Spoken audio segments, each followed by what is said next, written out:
Hey guys, I'm doing a quick video on how to do a smooth firewall slash rust repair slash panel replacement. I'll show you how to get steel from, let's see if you can see it.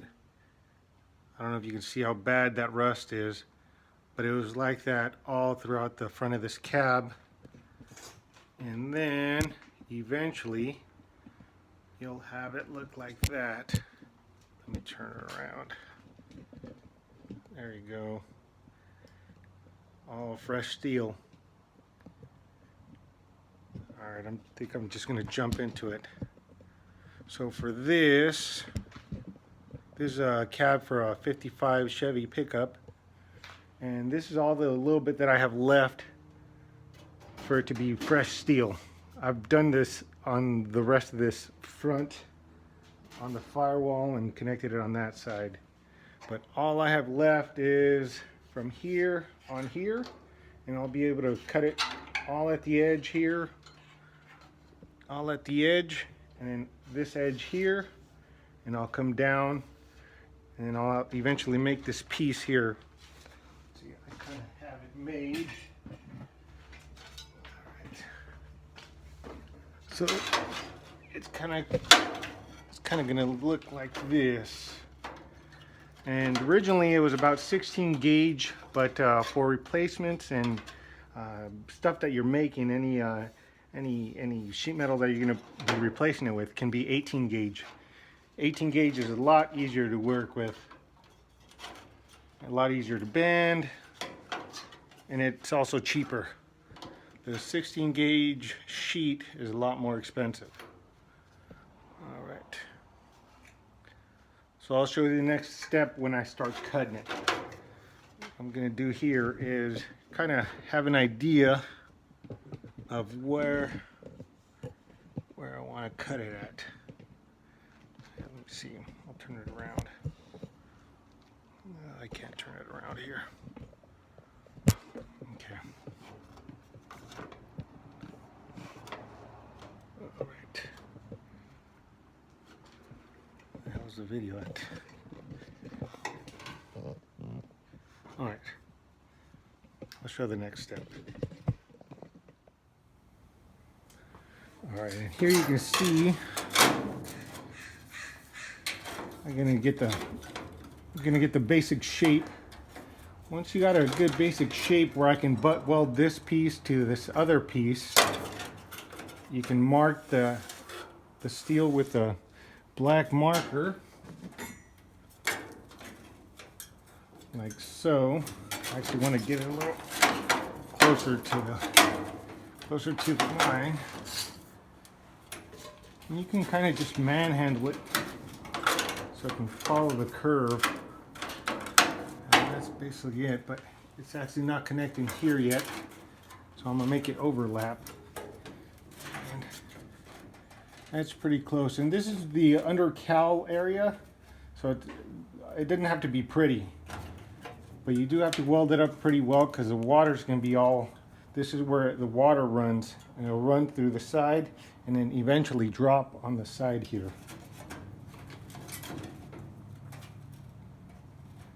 Alright, so I'll mark the area. You have a line, I don't know if you can see it, but there's a black line following across like that. Let's see. You see it there, and I'll just cut through here, and then that'll allow me to fit this one in there and butt weld it to the good steel, and then keep working my way down.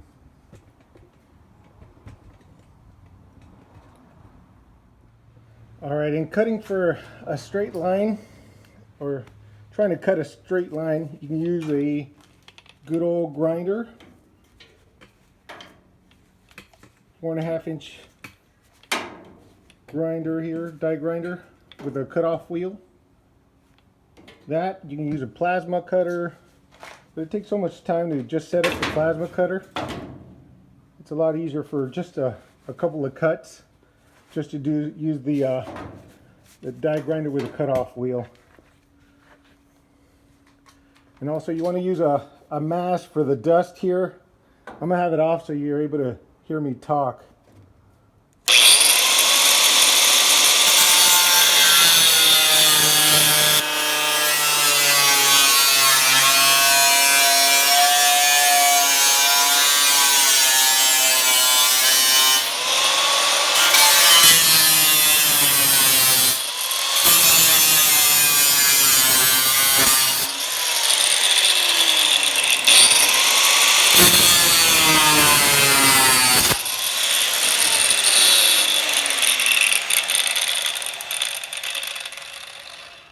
All right, nice and straight.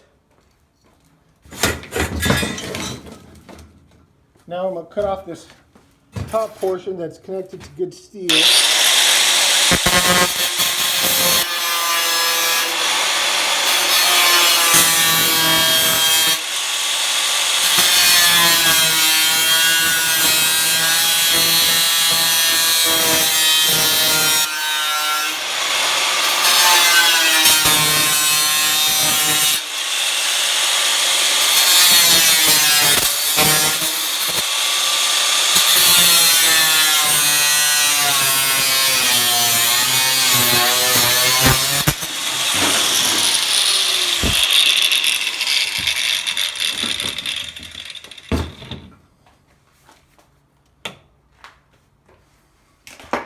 When you're using a cutoff wheel and you're making that many sparks, it's good to know where your sparks are going. Make sure it's nothing flammable back there. Closer view here. I'll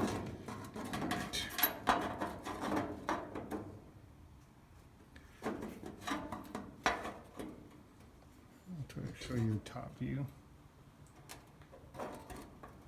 So what I'll do is I'll weld it here, I'll butt weld it, and after I butt weld it, I'm able to bring it down, and I'll have to weld like an L bracket here, kind of similar to it is over here. Something that this can weld to in the front, and eventually back here, I'll just get other pieces bent up. I'll show you that later. For now, I'm gonna kind of tweak this and do a butt weld there that'll hold it in place.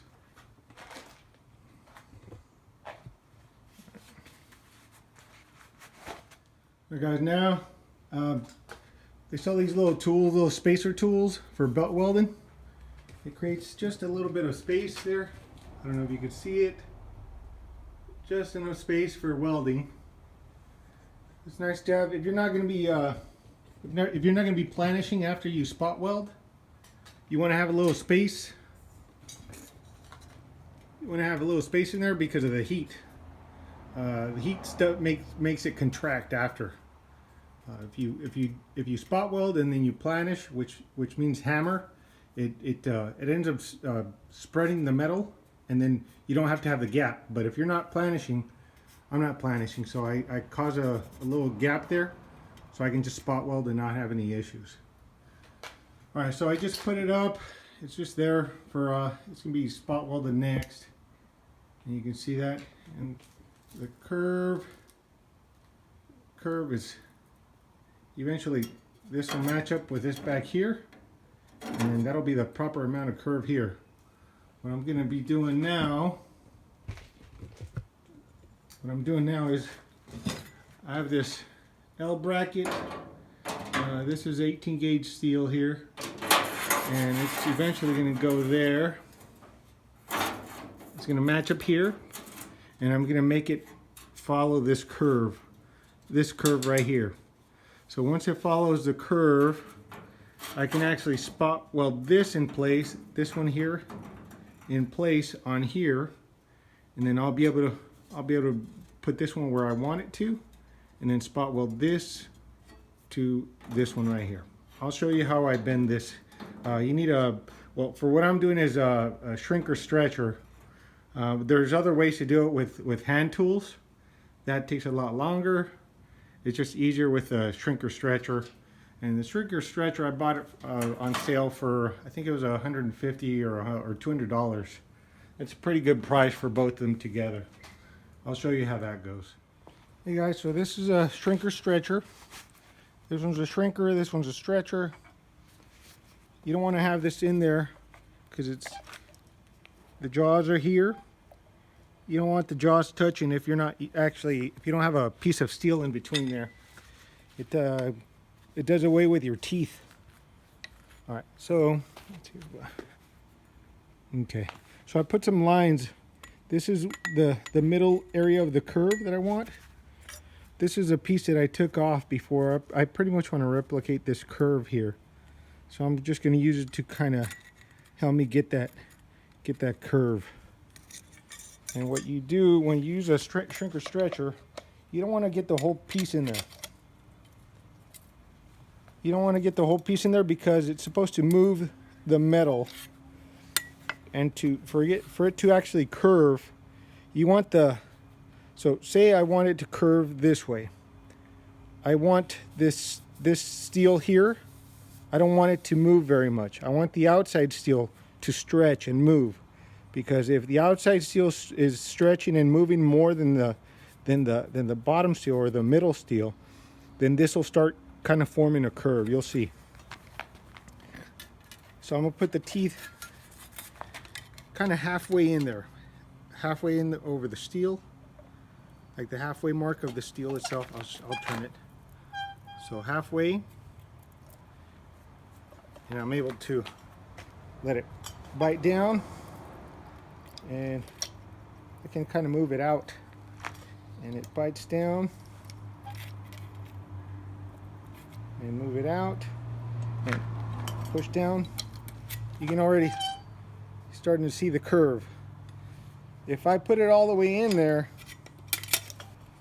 it won't curve anything because it's just stretching the metal sideways, as opposed to just stretching the outside, and it'll curve that way.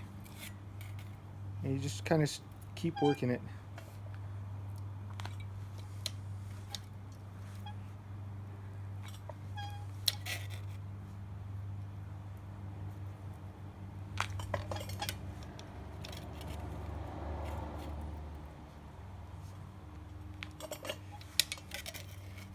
I want most of the curve to be concentrated in the area that I drew, because I want this to be straight here. If I start curving here, it'll start kind of bending this area as well. So that's why I want the curve to kind of be concentrated here in this area.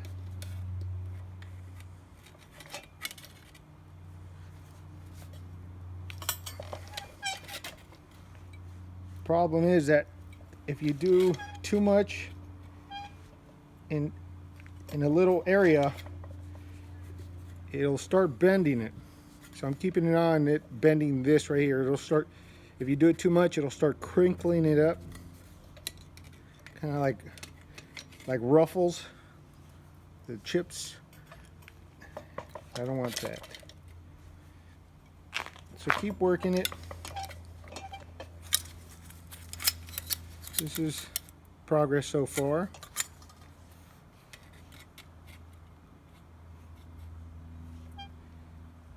And you don't want to bend too much in a short little area, because it'll also split it. Because if it's gotten so thin, this is actually thinning out the steel on the outside because it's stretching it. If you stretch too much, it'll be too thin and it'll tear. I'm trying to avoid that too. And I built this little stand.